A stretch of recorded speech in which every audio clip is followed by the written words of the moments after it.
Yo, what's going on, guys? And of course, we got to do the Detroit Pistons off-season preview. And before we start today's video, I'd like to hear what you guys have to say down below in the comment section. What should Detroit basketball do this offseason? My one question, should they pay Jaden Ivey, or is he one of your best trade chips to get an actual co-star for Cade Cunningham? And do you need an actual co-star for Cade Cunningham? I'd like to hear that. Like, comment, subscribe, and go check out my work at hoopshype.com. Now, what are we looking at this year? So to me, a team that, yes, they lost 4-2 to the New York Knicks, but this was a hard fought. They should have won the last game. They should have maybe won another game, but they were a team that net rating, they're almost +2. 13th in the NBA. They had the 9th best points per game team offense, 13th in field goal percentage, 17th in three-point percentage. They had the 9th best opponent's points per game scoring defense and had a 2.3 rebound differential. They were top 5 rebounding team in the league. Obviously, Cade Cunningham, the all-NBA player in my opinion, 26 points, 9 assists a game, 6 rebounds, the Black Luka Doncic.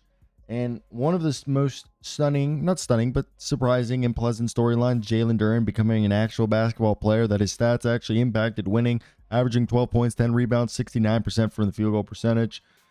And Tobias Harris being that consistent veteran presence, 14.6 rebounds, giving them the shooting they need. Now, what is the offseason? What are we looking at? Do we stay composed and strategically be patient and let this all play out? Or do we push forward? Trajan Langdon's got to figure that out. Do you maintain the developmental focus? Do you leverage assets to build on this playoff leap to become contenders? As this free agency class sucks. You ain't going to be going into free agency, and this is the team that has the second most salary going into, I believe, just confirming this, because number 1 is the Nets, and if we have it right here, number 2 I believe is the Pistons going into next offseason. 128 currently. And do you just try to just get cap salary fillers, holdovers, just to wait for next year's free agency that's going to be 2026, or do you trade for someone? Who's going to be available for trade? Allegedly Kevin Durant. Is that really going to help you win now? Do you want somebody off the Portland Trailblazers? Does somebody on the New Orleans Pelicans or the Brooklyn Nets call your attention? So that's what you'd have to ask yourself if you do decide to start leveraging assets. But roster continuity. Does keeping the young core intact build chemistry and allow them to get better? Or is it just going to stall the upside? And we saw what they were able to do without Jaden Ivey, even though Jaden Ivey was taking steps forward this season. Jaden Ivey, before suffering that leg injury, he was a guy that was actually having a career year. So he was probably going to be in the running for most improved player.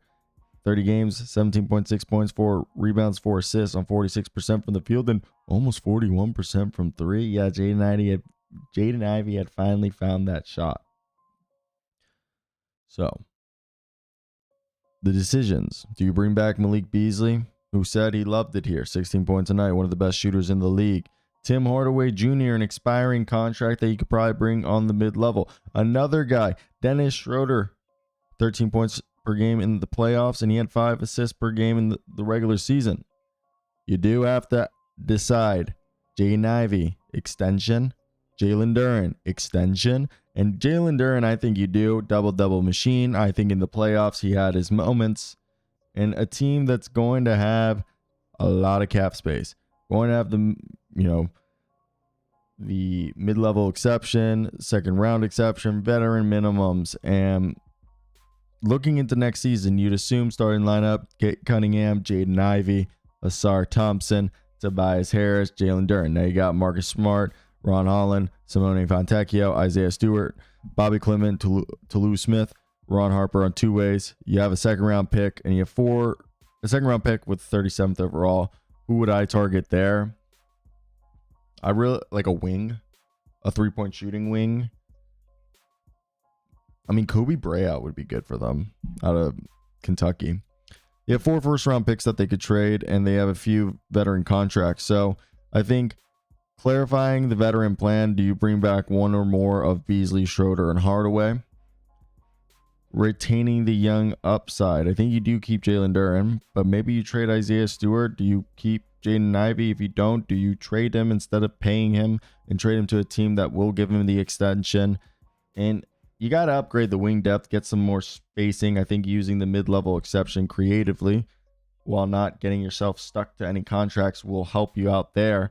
As yeah, I think especially if you're looking into this upcoming free agency, 2025, it's not like 2025 free agency is going to be a great one. We've already talked about it, but a Luke Kennard could be someone. You bring him back, people probably were thinking like, oh, forgot Luke was started off in Detroit, but he actually could be someone that help you out. Maybe even a Javonte Green if you're trying to be cheap. Maybe bring back Bojan Bogdanovic. And I think Ron Holland and Asar Thompson are great, but I think you keep Asar Thompson. Ron Holland, if you don't trade Jaden Ivey, is the other trade chip I think you could look at. And when we talk trade chips, again, who are the best free agents that are going to be actually available? Because I know there's potential of other names. It's like Jonathan Kuminga. Do you really want to pay Jonathan Kuminga? I wouldn't. You're not going to bring in Fred VanVleet.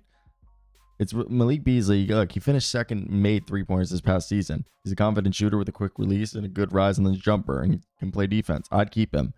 Santi Alama is the only other guy that kind of makes sense for them to go out and get. So when you look around contracts, who's an actual co-star that we could talk about maybe bringing in? Now, looking around, it's not pretty, okay? It's not pretty.